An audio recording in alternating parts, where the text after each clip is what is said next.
Prometo manter, defender e cumprir a Constituição, observar as leis, promover o bem geral do povo brasileiro, sustentar a união, a integridade e a independência do Brasil.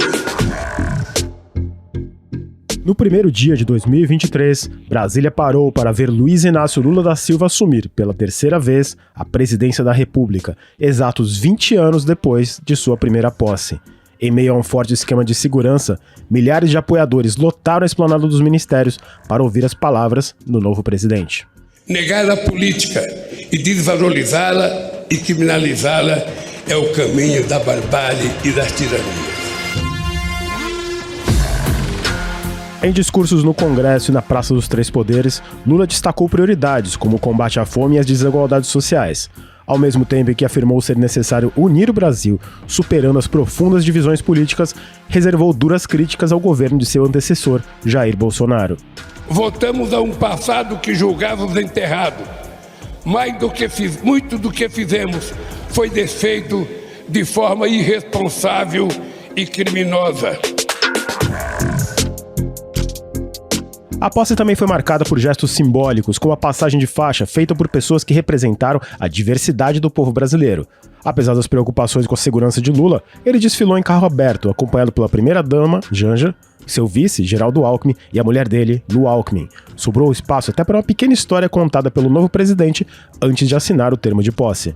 E ao terminar o comício, um cidadão me deu essa caneta e disse que essa caneta era para mim assinar a posse se eu ganhasse as eleições de 89.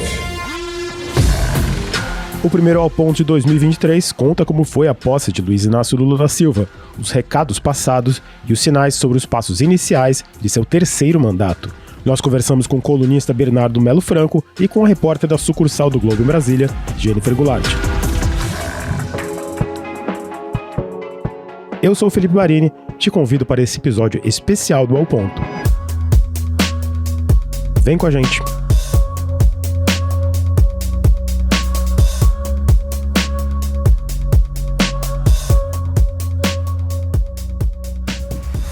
Bernardo Melo Franco, nos dois discursos que o Lula fez hoje, tanto no Congresso como na Praça dos Três Poderes, ele fez críticas ao governo Bolsonaro sem mencioná-lo pelo nome, inclusive chamando de desumano. Até que ponto o novo governo deve mencionar essa herança, entre aspas, dos anos Bolsonaro nos seus discursos e ações?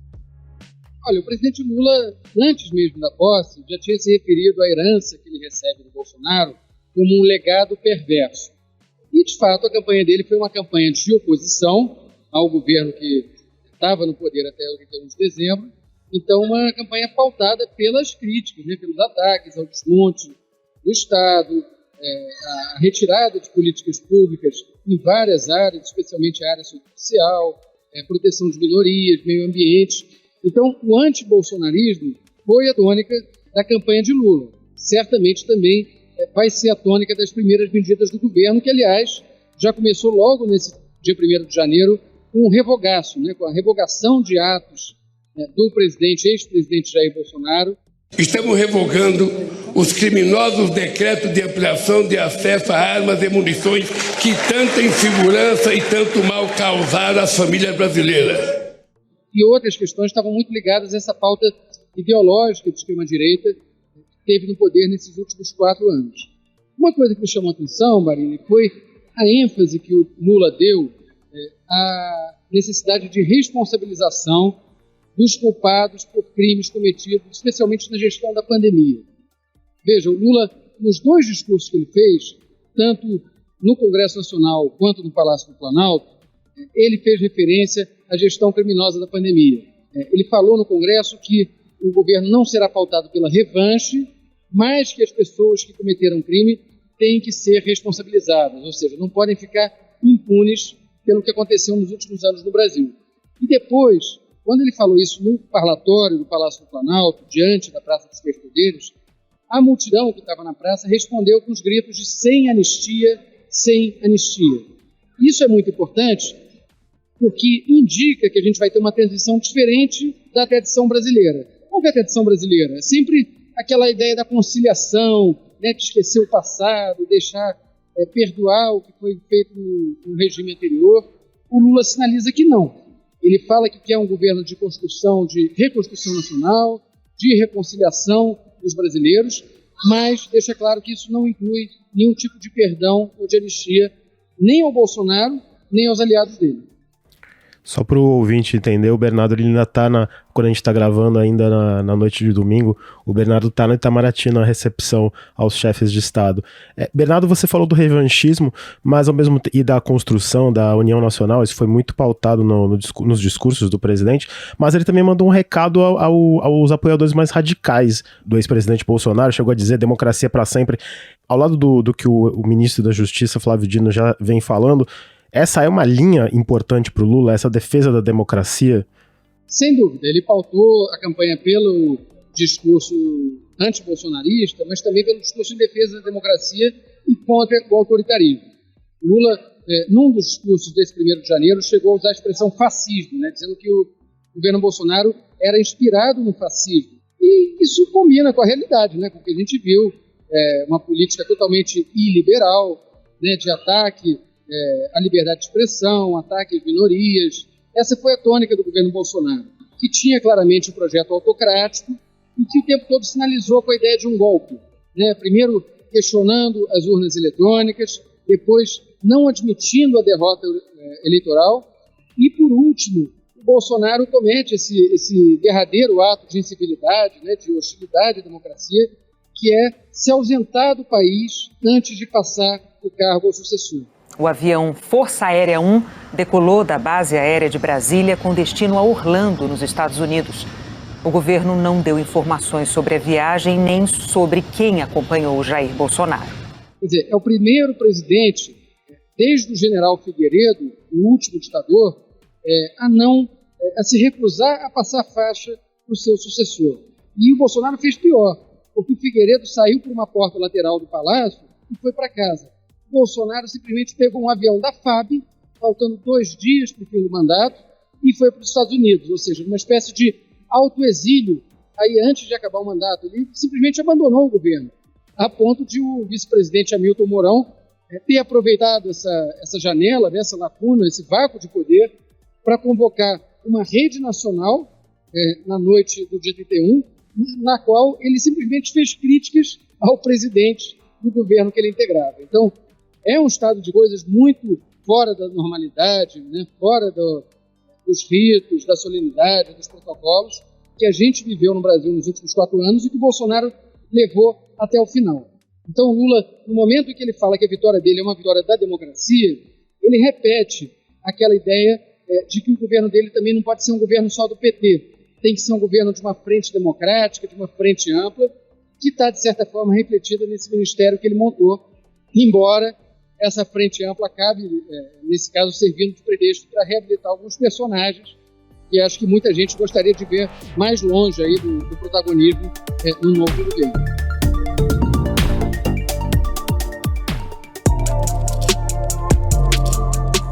Nos discursos ele criticou o teto de gastos, prometeu acabar com ele, mas ele também lembrou da gestão da economia nos seus primeiros 2 mandatos, que ele disse que foi uma gestão marcada que ele não fez gastança, não fez loucuras.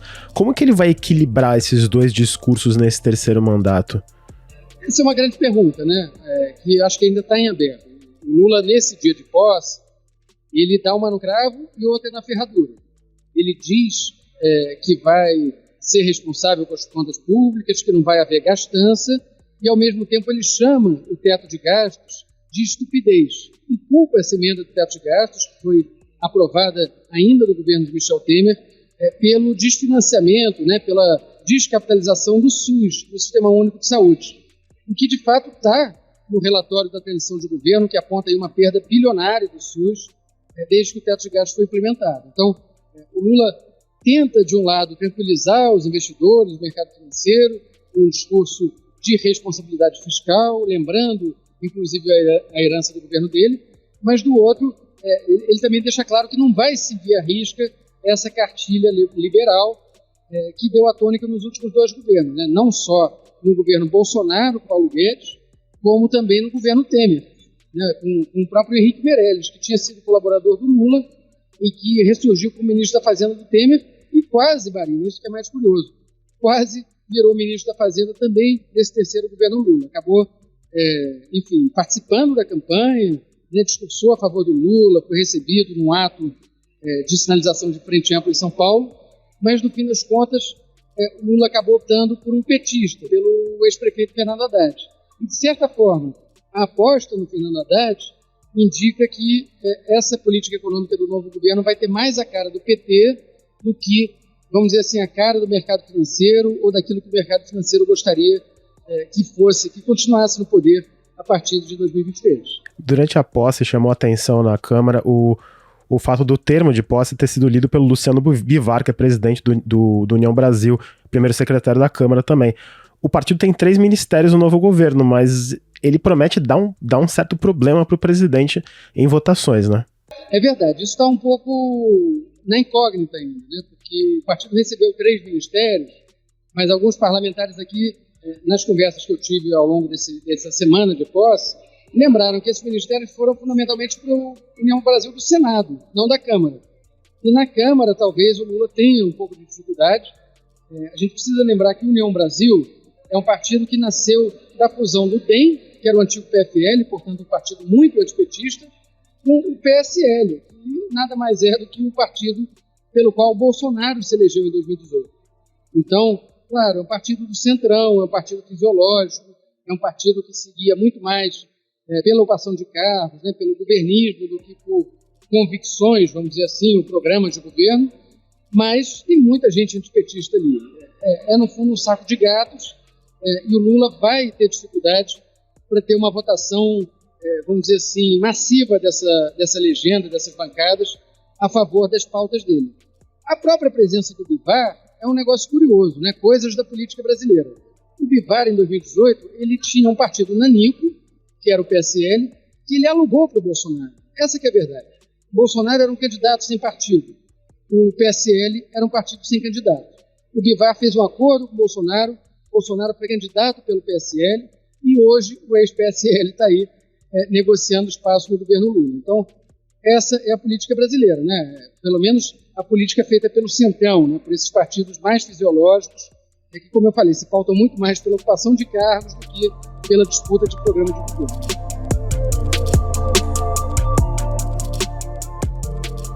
Bernardo, uma última pergunta. A gente falou um pouco de união nacional, de governar para todos. Na sua opinião, o que o Lula pode fazer de prático para, ao menos, amenizar esse abismo que divide o país politicamente? A impressão que me deram os discursos do Lula hoje, especialmente o discurso do parlatório do Planalto, foi de que ele vai tentar separar o Bolsonaro do bolsonarismo. Ou melhor, ele vai tentar separar o Bolsonaro dos eleitores que votaram no Bolsonaro. Então tem uma passagem que ele diz: eu vou ser presidente de 215 milhões de brasileiros, vou governar para todos, inclusive para quem não votou em mim. E depois ele ainda fala que é a hora das famílias brasileiras se reconciliarem, pessoas que brigaram por causa de política fazerem as pazes, enfim. Isso, claro, é um aceno para os eleitores do Bolsonaro, que é diferente de acenar para o Bolsonaro. Então, para o Bolsonaro, o Lula propõe punição, o Lula propõe responsabilização e investigação dos crimes cometidos na pandemia. Para os eleitores do Bolsonaro, pelo menos daquela parcela menos radical dos eleitores, ele sinaliza aí uma tentativa de atrair para o seu campo político, que é um movimento muito natural, né? Se a gente teve uma eleição que acabou quase em empate, né, com o eleitorado brasileiro dividido 51-49, qualquer presidente que vença nessas circunstâncias precisa estender a mão para os eleitores do adversário, sob pena de acabar correndo risco, né, de perder popularidade e perder com isso sustentação política desse governo. Bernardo Melo Franco, obrigado. Bom trabalho aí e bom 2023. Obrigado, para você também e para os ouvintes do Ao Ponto.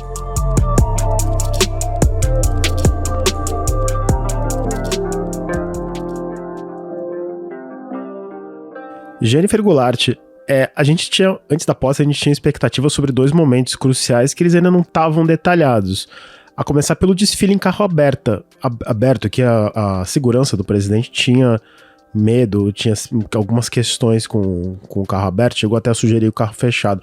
Mas aparentemente Lula, ele conseguiu ser a voz final e desfilou em carro aberto. Isso, Barini, desde o início da semana, a gente sabia, tinha essa apuração dessa informação de que a equipe da Polícia Federal que faz a segurança do presidente estava orientando, tinha essa recomendação de que o trajeto fosse feito em carro blindado.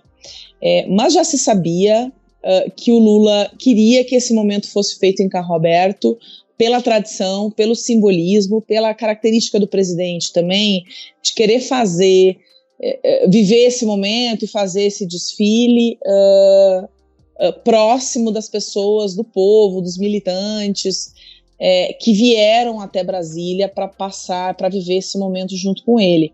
Então, assim, a palavra final, embora houvesse essa recomendação da Polícia Federal, a palavra final era do presidente Lula, e não se esperava, tanto ele quanto a Janja, ambos queriam fazer o desfile em carro aberto. Era algo que se preparou todo um esquema de segurança, com atiradores de elite posicionados, drones, arma antidrone, acompanhamento por helicóptero. A gente viu ali nas imagens uma linha de agentes da Polícia Federal acompanhando bem próximo ao carro, uma linha de agentes um pouquinho mais distante, e a gente viu que tinha todo um esquema que foi pensado, porque já se sabia que o presidente fazia a questão de que fosse em carro aberto, que para ele era algo imprescindível, e para a Janja também foi importante nessa decisão. Ela também quis muito desfilar em carro aberto. E teve um certo simbolismo, né? Porque além do Alckmin, ele levou para o carro a Janja e a dona Lu Alckmin, né? Foi algo que, assim, o entorno do Alckmin, com algumas pessoas que eu conversei na cerimônia de posse, eles estavam surpresos com o gesto do presidente.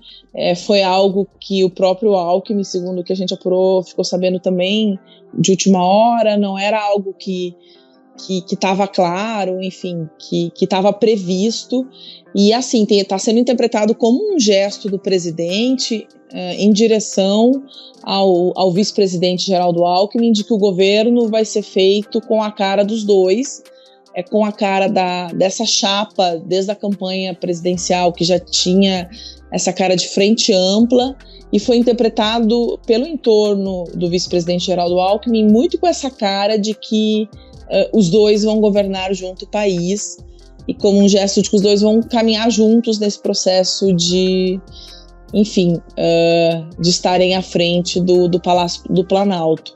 Foi muito elogiado pelo entorno do vice-presidente Geraldo Alckmin, e também visto com uma surpresa. Não era algo esperado que fosse feito, e que deu, assim, até uma noção, uma ideia, né, de equilíbrio, né? Estavam os quatro, o Alckmin, Dona Lu, Janja e o presidente Lula, um ao lado do outro. Não tinha, né, o presidente Lula e a Janja não estavam mais à frente, então aquela imagem ali é também uma imagem que o presidente Lula quer passar no seu governo, de que ele vai governar ao lado do Alckmin, e também uma mensagem clara que ele dá ali de que eles vão fazer esse trabalho juntos a partir de agora.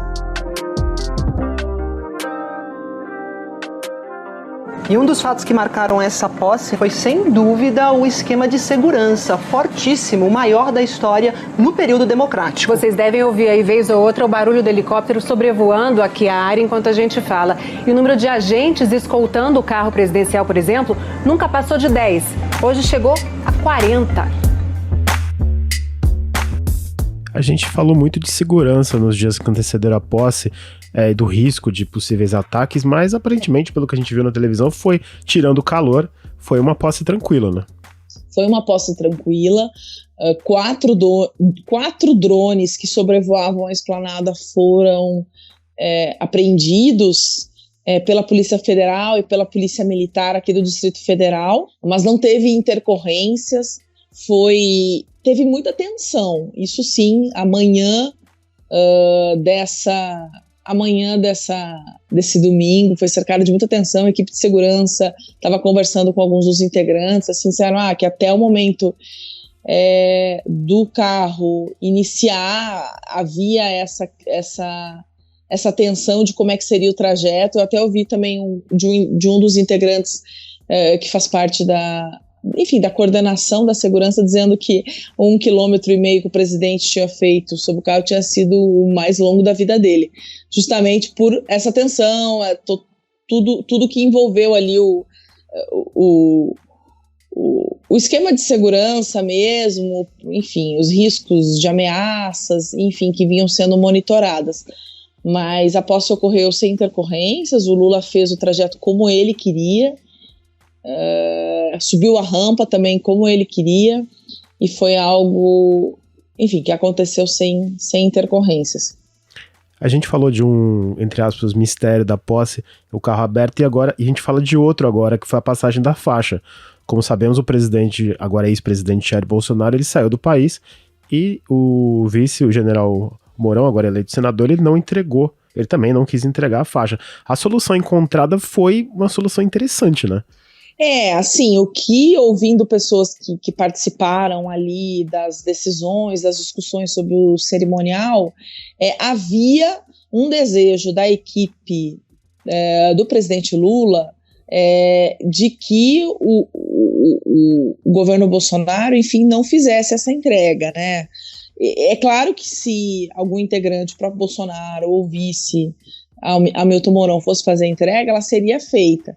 Mas, como tinha essa ideia já de que fosse uma entrega que representasse o povo, a diversidade do povo, o povo que elegeu Lula, que fizesse a entrega simbólica da faixa, como foi feito hoje, havia esse desejo de que, enfim, se o governo Bolsonaro, se ninguém fosse entregar, eles tinham essa ideia já muito bem elaborada, as pessoas que entregaram a faixa já haviam sido convidadas há cerca de 10 dias, já estava, enfim, essa ideia estava em stand-by, mas também a comissão não divulgava e mantinha um certo mistério, porque haviam também um mistério do próprio atual governo se algum integrante iria ou não se colocar para entregar a faixa para o presidente Lula. Acabou que isso não aconteceu, então essa alternativa que a gente viu hoje de ter um representante de cada setor da sociedade era algo que vinha sendo pensado e era, inclusive, uma preferência da equipe que estava organizando o cerimonial, por ser algo, na leitura deles, a cara do presidente Lula. Resistência fez companhia a 8 cidadãos que hoje se tornaram ilustres e cumpriram um papel emocionante de representar a diversidade do nosso povo. Que a gente teve ali uma diversidade representada, foi muito simbólico e emocionante para as pessoas que estavam acompanhando aquela cena ali da faixa passando de mão em mão, e depois da Aline, uma catadora, uma mulher negra, entregar e colocar a faixa no presidente Lula. Então era a preferência da equipe que estava discutindo isso, que fosse assim, que fosse a cara do Lula. E repercutiu também, enfim, acabou que repercutiu muito positivamente entre todo mundo que estava lá, que avaliou que o momento foi simbólico e que foi algo, enfim, a cara do presidente. A posse também foi marcada por uma grande presença de chefes de Estado e representantes de outros países, né? Alguns deles aliados próximos de Lula, mas tinha gente de vários campos políticos, né? Isso, era assim, era o salão nobre do Palácio do Planalto. Hoje você via de tudo, assim, tinha artistas, desde o Gil do Vigor, que estava lá, diversos indígenas, comunidade LGBTQIA+, nomes do Centrão, o presidente da Câmara, Arthur Lira, presidente do Senado, Rodrigo Pacheco, ministros do presidente Lula estavam todos lá, tinha uma gama, movimentos sociais os mais diversos, era esse movimento negro, enfim, muita gente, era muito interessante de observar a diversidade de convidados que estavam circulando lá livremente, numa posse que com certeza foi histórica por essa por essa característica, enfim, pela própria história do presidente Lula, e que a gente percebendo lá, via que tinha muita gente contemplada, enfim, ministro, gente que ainda está batalhando por uma vaga no segundo escalão do governo, também estava lá circulando. Então era interessante de observar toda essa diversidade que o Palácio do Planalto, a partir de hoje, assim, já estava com uma cara totalmente nova. A presença de tantos estrangeiros na posse é um sinal de que o governo Lula, que as pessoas estão contando com o que o presidente Lula falou várias vezes no discurso, que o Brasil está de volta. É uma aposta nesse governo, de um retorno do Brasil ao cenário internacional? Então, há uma grande expectativa de que o presidente Lula vai reforçar o protagonismo internacional do Brasil. Há expectativas de viagens internacionais ainda no mês de janeiro.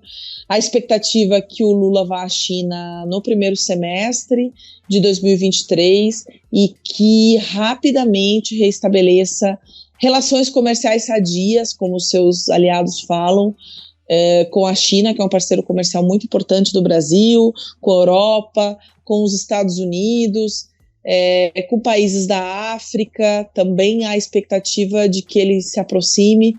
Enfim, a gente vai ter um Lula querendo vender o Brasil para o mundo, um Lula mascate, como ele tem dito, enfim. E eu acho que essa posse, com esse recorde de delegações estrangeiras, já dá um sinal, já adianta o que vai ser o governo do presidente Lula em termos de relações internacionais.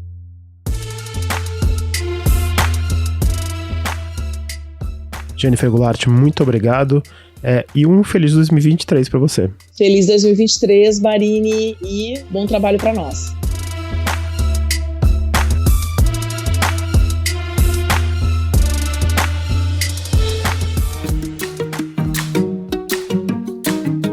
Este foi o Ao Ponto de hoje, o podcast diário da redação do Globo. Nessa conversa, a gente conta com a participação de toda a equipe do jornal, as mesmas pessoas que trazem informação e análise de qualidade todos os dias.